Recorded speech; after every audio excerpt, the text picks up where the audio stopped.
Hello guys, welcome to the biology class. This is Deepak Kapri. So in this video we will be discussing about reproductive and child health care of the chapter reproductive health. So start करते हैं. Before coming to the RCH program, let us first understand what does reproductive health mean. So the definition states here that it is the state of social, mental, physical, behavioral and emotional well-being in term of reproduction. ये definition जो है बेटा वो world health organisation के द्वारा दी गई है. इसका मतलब है सेक्स रिलेटेड एक्सपेक्ट में, मतलब रिप्रोडक्शन के रिलेशन में कोई व्यक्ति अगर social, mental, physical, behavioural and emotional well being है तो हम कहेंगे कि ये क्या है, रिप्रोडक्टिव हेल्थ है. Person is said to be reproductively healthy and such society is called as reproductively healthy society. I am repeating again, यहाँ पे एक टर्म लिखा है बेटा इन टर्म्स ऑफ रिप्रोडक्शन और सेक्स रिलेटेड एस्पेक्ट्स. मैं कह रहा हूँ मतलब कि जब हम रिप्रोडक्टिव हेल्थ की बात करेंगे तो रिप्रोडक्शन से रिलेटेड हेल्थ की बात कर रहे हैं. तो अब ऐसे ही एक रिप्रोडक्टिवली हेल्थी सोसाइटी क्या होगी, ऐसी society with people having physically and functionally normal reproductive organ, मतलब they are physically they have normal reproductive organ, they are functioning normally and emotional and behavioural interaction in sex related aspects. ये sex related aspects नीचे थोड़ा page में नहीं आ रहा है, तो इसका मतलब है कि सेक्स रिलेटेड एस्पेक्ट्स में वो इमोशनली और बिहेवियरली नॉर्मल बिहेव करते हैं. Their behaviour is normal. Such a society is called as reproductively healthy society. Now coming to the programme that was launch by the government of India, और इस programme को कहा गया था RCH programme, whose full form is Reproductive and Child Health Care. तो 1951 में सबसे पहले ये प्रोग्राम फैमिली प्लानिंग के नाम से शुरू हुआ था and the main objective was to attain a reproductive health. 1997 में इसको फिर से रिनेम किया गया बेटा and this was called as RCH, that is reproductive and child health care programme. Now समझते हैं कि ये प्रोग्राम लॉन्च क्यों हुआ, इसका मेन ऑब्जेक्टिव क्या था. तो इसके मेन ऑब्जेक्टिव 3 थे बेटा. सबसे पहले रिप्रोडक्टिव हेल्थ अचीव करना, दूसरा है चाइल्ड केयर से रिलेटेड प्रॉब्लम्स को डील करना, और तीसरा है फर्टिलिटी रेगुलेशंस, मतलब गैमेट्स के फ्यूजन या फर्टाइल होने से रिलेटेड एस्पेक्ट से डील करना. जब हम रिप्रोडक्टिव हेल्थ की बात करते हैं तो हम रिप्रोडक्टिव ऑर्गन्स के नॉर्मल बिहेवियर या नॉर्मल फंक्शनिंग की बात करते हैं, प्लस हम उस ऑर्गेनिज्म की भी हेल्थ की बात करते हैं regarding to the reproduction. Now again the question arises how. तो अब जो RCH प्रोग्राम था इसको इम्प्लीमेंट कैसे किया गया, तो सबसे पहले कुछ पॉइंट्स हैं बेटा इसमें. The first is general awareness. तो इसमें ऑडियो विजुअल एड्स दिए गए, बहुत हद तक एडवर्टीजमेंट की हेल्प ली गई बेटा. तो ये सब प्रिंट मीडिया में आता है, आपके प्रिंटेड फॉर्म में आ रहा है या विजुअल फॉर्म में आ रहा है. विजुअल मतलब वीडियो फॉर्म में भी है. For general awareness regarding reproduction, ये यहाँ पे थोड़ा ग्रामेटिकली गलत है. तो ऑडियो विजुअल एड्स दिए गए थे, प्रिंट मीडिया दिए गए थे for general awareness regarding reproduction. तो ये जो काम है ये government as well as non government agencies द्वारा किया गया था. तो if you have seen few years back, roadways की बसों में भी ऐसे बहुत सारे सेक्स रिलेटेड प्रॉब्लम्स की डिस्कशंस के पोस्टर लगे रहते थे. तो ये जनरल अवेयरनेस में आता है बेटा कि आप ऑडियो विजुअल एड से आप किसी अवेयरनेस को फैला रहे हो. Second is sex education. 1990s में जब सेक्स एजुकेशन को इंट्रोड्यूस करने की बात की गई थी बुक में, तो इट वाज वेरी कंट्रोवर्शियल. बहुत सारे संस्थाओं ने इसका अपोज किया था. They said that we are receiving an westernisation impact, इससे अच्छा इम्पैक्ट नहीं पड़ेगा. But that was one of the milestone taken by the government, या decision was very good taken by the government to introduce the sex education. तो जो chapters आप पढ़ रहे हैं अभी, जैसे ह्यूमन रिप्रोडक्शन, ये रिप्रोडक्टिव हेल्थ अपने आप में ये और कुछ नहीं है, सेक्स एजुकेशन पे बेस्ड चैप्टर है बेटा. तो ये स्कूल के करिकुलम में इंक्लूड किया गया था. Why it was included, because to remove certain myths, misconception regarding sex adolescence age. Now sex से रिलेटेड जो बातें होती हैं, जो एस्पेक्ट्स हैं, वो इंडिया में एक बहुत बड़ा टैबू मानी गई हैं. Still it has not been in that culture कि हम इसको बहुत फ्रीली डिस्कस करें. तो सेक्स एजुकेशन का मेन पर्पस था जो इससे रिगार्डिंग मिथ्स हैं, जो भ्रांतियाँ फैली हुई हैं, मिसकंसेप्शंस हैं, इन सबको दूर किया जा सके. थर्ड इज RCH प्रोग्राम ने बहुत ज़्यादा फोकस दिया था सोसाइटी के ऊपर। इसने कहा था it is the duty of elders in a family plus teacher friend parent to provide the right information regarding the sex related changes in the adolescents general.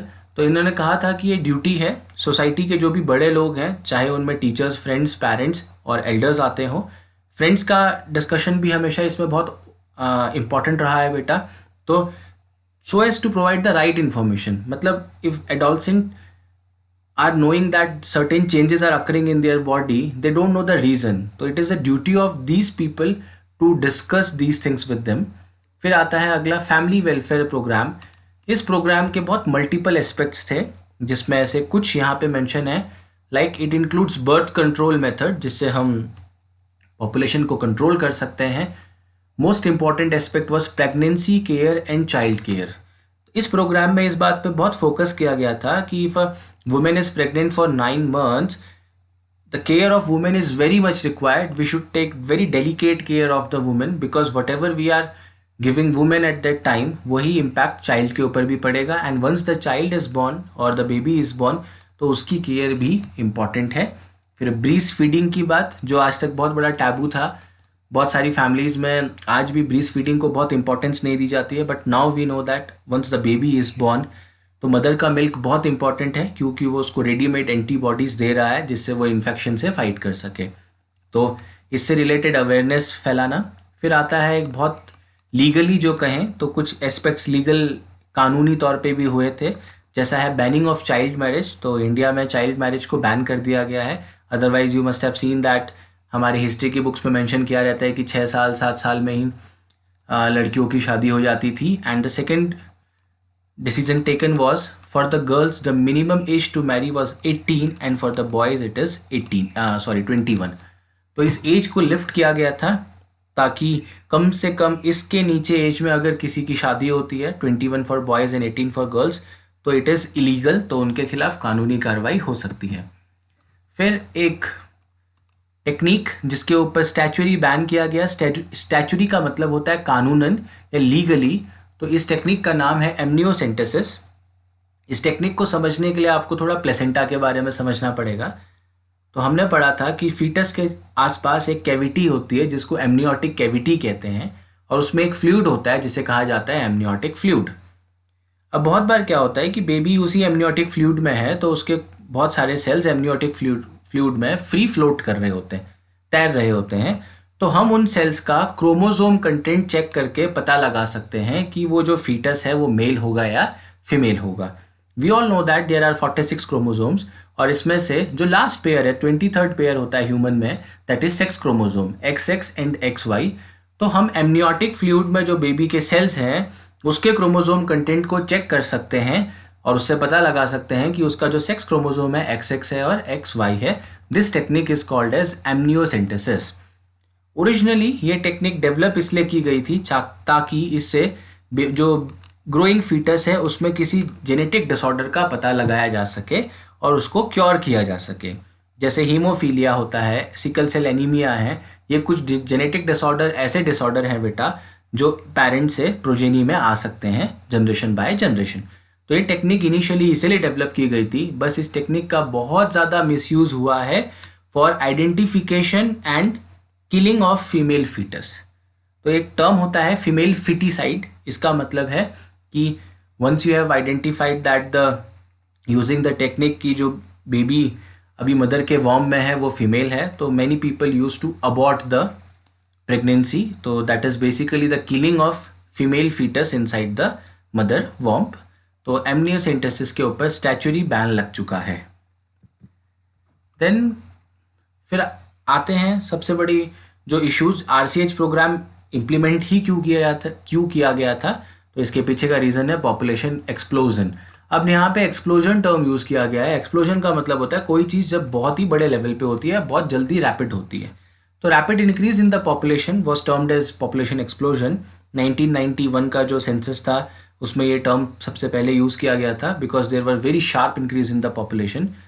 तो अब पॉपुलेशन एक्सप्लोजन के मेन रीज़न क्या है या population बढ़ने के main कारण क्या होते हैं?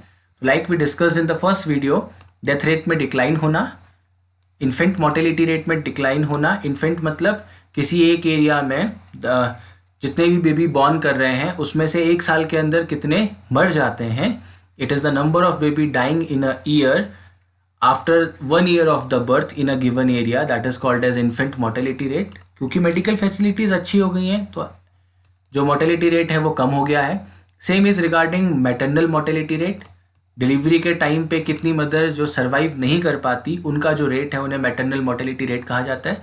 It is the number of mothers which are unable to survive during the delivery of the baby. तो ऑब्वियस है ये भी अब डिक्रीज हो गया है. और ये बहुत इंपॉर्टेंट एस्पेक्ट है, slight decline in the birth rate.